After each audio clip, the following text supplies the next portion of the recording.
Hello friends, அம்முவின் வணக்கம். இந்த வீடியோவில் நாம் பார்க்க போகிறது எபிசோட் நம்பர் 14 உடைய பார்ட் 2 தாங்க. எல்லா ஹவுஸ்மேட்ஸும் டாஸ்க் ஏரியாவில் உட்காந்துருக்குறாங்க. கேட் உமன் வந்து மனிஷா ராணியை மட்டும் கூட்டிகிட்டு லயனோட டென்க்கு வந்துடுறாங்க.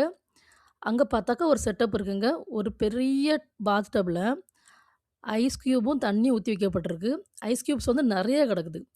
ஸோ லயன் வந்து ஹவுஸ்மேட்ஸ் எல்லாத்தையும் வந்து மேலே அந்த மாடத்துலேருந்து அட்ரஸ் பண்ணுறாரு. அவரு சொல்றாரு, "இப்போ உங்க ஃப்ரெண்ட் மனிஷா ராணி என்னுடைய டென்ல இருக்காங்க. அவங்களுக்கு நான் ஒரு சேலஞ்ச் குடுத்துருக்கேன். சேலஞ்ச் என்னன்னா, ஒரு பாத் டப் நெறைய ஐஸ் போட்டிருக்கு. அதாவது ஐஸ் கியூப் போட்டிருக்கு. மனிஷா ராணி அதுக்குள்ள இருந்து எவ்வளோ நேரம் தாக்கு பிடிப்பாங்க? 2லேருந்து 3 நிமிஷமா? 3லேருந்து 4 நிமிஷமா? இல்ல 4லேருந்து 5 நிமிஷமா? அப்படின்னு நீங்க தான் சொல்லணும்." அப்படின்ட்டு சொல்றாங்க. இப்போ நீங்க ப்ரெடிக்ட் பண்ண அந்த டைமும் மனிஷா ராணியும் செலக்ட் பண்ணுவாங்க. அவங்களால எவ்வளோ நேரம் உள்ள உட்கார முடியும்னு.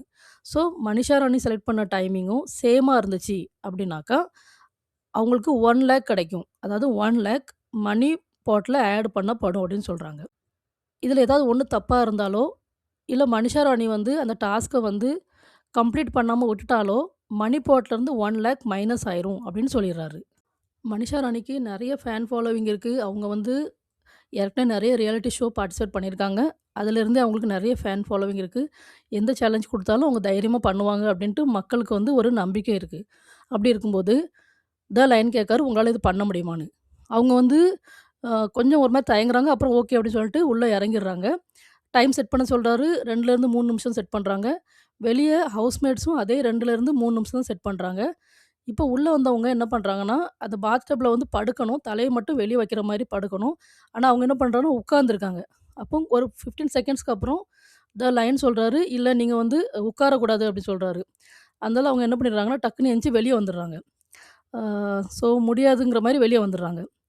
அவரு சொல்றாரு, "நீங்க பண்றீங்களா இல்லையான்ட்டு." ஸோ அவருங்க ரொம்ப யோசிச்சுட்டு திரும்ப மறுபடியும் தொட்டுலாம் பார்க்க ரொம்ப அவங்களுக்கு குளிருது. அந்த ஐஸ் கியூபா இருக்கிறதுனால. ஸோ மறுபடியும் உள்ள வந்து படுக்குறாங்க. படுத்துட்டு ஒரு 15 செகண்ட் இருக்கும். டக்குனு எந்திச்சு வெளிய வந்துடுறாங்க. ஸோ 2 தடவ வெளிய வந்துடுறாங்க. இப்போ 3வது தடவ அவரு கேட்காரு. "நான் வந்து லாஸ்ட் சான்ஸ் குடுக்கேன். நீங்க பண்றீங்களா இல்லையா?" அப்படின்ட்டு. உடனே கடவுளெல்லாம் நெனச்சுட்டு, உடனே டக்குனு உள்ள இறங்கி என்ன பண்ணிடுறாங்கன்னா, ஆக்சுவலி அவங்க அந்த அது அந்த தொட பகுதிய மூடுறதுக்காண்டி ஒரு டவல் எடுத்துட்டு வராங்க. அவங்களுக்கு அங்க ஜாஸ்தி குளுர் அந்த மாரி எதுவும் இருந்திருக்கும்னு நெனைக்கிறேன்.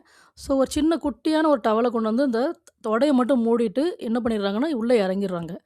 கடவுள நெனச்சுட்டு லயன பார்த்துட்டு, "lion I love you, love you, love you" அப்படின்னு சொல்லிட்டே இருக்காங்க. சொல்லிட்டு படுத்துடுறாங்க. படுத்தவங்க தாங்க அதுக்கப்புறம் 30 செகண்ட் ஆகுது, 1 நிமிஷம் ஆகுது, 1 1/2 நிமிஷம் ஆகுது. 2 நிமிஷம் ஆனதுக்கப்புறம் அவங்க எந்திக்கல. 2லேருந்து இன்னும் 3 நிமிஷத்துக்குள்ள அவங்க எந்திக்கணும் இல்லையா? அவங்க வந்து மேபி நெனச்சுட்டாங்க 3 நிமிஷம் முடிஞ்சதுக்கப்புறம் தான் எந்திக்கணும்னு நெனச்சிருப்பாங்கன்னு நெனைக்கிறேன். ஸோ எக்ஸாக்ட்டா 3 நிமிஷம்னு சொன்னோனே டக்குனு எந்திச்சிடுறாங்க. உடனே எல்லாத்துக்கும் ஒரே சந்தோஷம் ஹவுஸ்மேட்ஸ்க்கு. லயன் சொல்றாரு, "1,00,000 நீங்க மணி பாட்ல ஆட் பண்ணிட்டீங்க." நம்ம ஸ்ருத்திகா, அப்புறம் அவங்களுடைய ஃப்ரெண்ட்ஸ் எல்லாரும் ஓடுறாங்க. அவங்கள வந்து வீட்ல வந்து கூட்டிட்டு வரதுக்காக. நிக்கி, ஸ்ருத்திகா இவங்க எல்லாரும் ஓடுறாங்க உள்ள வீட்டுக்குள்ள. அவங்க மேல அந்த மாடியிலேருந்து இறங்கி வராங்க. உடனே போய் ஹக் பண்றாங்க. எல்லாருக்கும் ஒரே சந்தோஷம். ஸோ மனிஷா ராணி சக்சஸ்ஃபுல்லா அவங்க டாஸ்க்க முடிச்ச பின்னாடி, நம்ம ஸ்ருத்திகா வந்து நிக்கிய கூட்டிட்டு போய் பேசுறாங்க. எத பத்தி பேசுறாங்கன்னா, கொஞ்ச நாளாவே இவங்களோட குரூப்குள்ள ஆர்யா இருந்துகிட்டு பிரின்ஸுக்காக விளையாண்டுட்டு இருக்காங்க. ஸோ இத நம்ம பார்த்துட்டு தான் வரோம். இத வந்து சாகத் வந்து ஸ்ருதிட்ட சொல்லியிருக்காங்க. கொஞ்சம் டவுட்ல தான் சொல்லியிருக்காங்க. எனக்கு அப்படி தோணுதுன்னு சொல்லியிருப்பாங்கன்னு நெனைக்கிறேன். ஆனா நம்ம ஸ்ருதிகா யாரு ரொம்ப இன்டெலிஜென்ட்ல. அவங்க என்ன பண்ணியிருக்காங்கன்னா, அங்க நடந்த விஷயங்கள ஃபுல்லா ஒண்ணு ஒண்ணா ஸ்டெப் பை ஸ்டெப் அலசி, ஆராய்ஞ்சு நிக்கிட்ட கன்ஃபார்மா சொல்றாங்க. இந்த ஆர்யா தான் வந்து நம்ம குரூப்ல இருந்துகிட்டு, அவ நம்மளுக்கு இடையிலேயே வந்து நம்ம ஓட்ட பிரிக்கிறதுக்கு ட்ரை பண்ணிட்டு இருக்கா. அப்படின்ட்டு அழகா சொல்லிடுறாங்க. ஸ்ருதிகா இந்த மேட்டர சொல்ல ஆரம்பிக்கிறதுக்கு முன்னாடியே நிக்கிட்ட சொல்றாங்க, "நீ இத பத்தி வேற யார்ட்டயும் சொல்லிறாத. நம்ம குரூப்ல கூட சொல்லிறாத" அப்படின்னு சொல்றாங்க. ஸோ இத கேட்டோனே நிக்கிக்கும் ஒரே அதிர்ச்சி. ஆர்யா அப்படி பண்றாங்களா அப்படின்ட்டு. ஸ்ருதிகா வந்து அழகான பாயிண்ட்ட சொல்றாங்க. நம்ம திக்விஜய வந்து சேவ் பண்ணும்போது, இவளாவே முன்னாடி வந்து சொன்னா, "நானும் திக்விஜய்க்கு வோட் போடுறேன்னு." ஆனா, இவ அன்னைக்கு திக்விஜய்க்கு வோட் போடவே இல்ல. அப்படின்னா, அவ வந்து திக்விஜய்ட்ட நான் உன்னோட ஃப்ரெண்டுன்னு சொல்றா. ஆனா, அவனையே வெளிய அனுப்புறதுக்கு ஃபுல் பிளானும் போட்டிருக்கா. அப்படின்னாக்கா, இவ எப்படி பண்ணிட்டு இருக்கான்னு நீயே பாரு அப்படின்னு சொன்ன உடனே நிக்கிக்கும் ஒரே ஷாக்கு. அதுக்கப்புறம் நிக்கி ஒரு ஐடியா சொல்றாங்க ஸ்ருதிகிட்ட. நம்ம ஆர்யாவோட ஃப்ரெண்டு பவ்யாவ பிரின்ஸோடைய அந்த டீம்ல இருக்காங்க இல்லையா? அவங்கள நம்ம ஏதாவது வாய்ப்பு கிடைக்கும்போது ஒரு ஓட்டு கூட போடாம 0 ஓட்ல அவ வெளிய போற மாரி பண்ணிருவோம். ஒரு தடவ வெளிய போயிட்டான்னா, ஆட்டோமேட்டிக்கா ஆர்யா வந்து பெர்மனன்ட்டாவே நம்ம கூட செட் ஆயிருவா. நம்ம கூட இருந்துக்கிடுவா. அவளுக்கு வந்து வேற யாருமே ஆதரவு இருக்க மாட்டாங்க அப்டின்ட்டு சொல்றாங்க. ஸோ நிக்கியோட இந்த ஐடியா எவ்வளோ வந்து அ ஒர்க் ஆகுதுன்னு தெரியலங்க. அது பொறுத்து தான் பார்க்கணும்.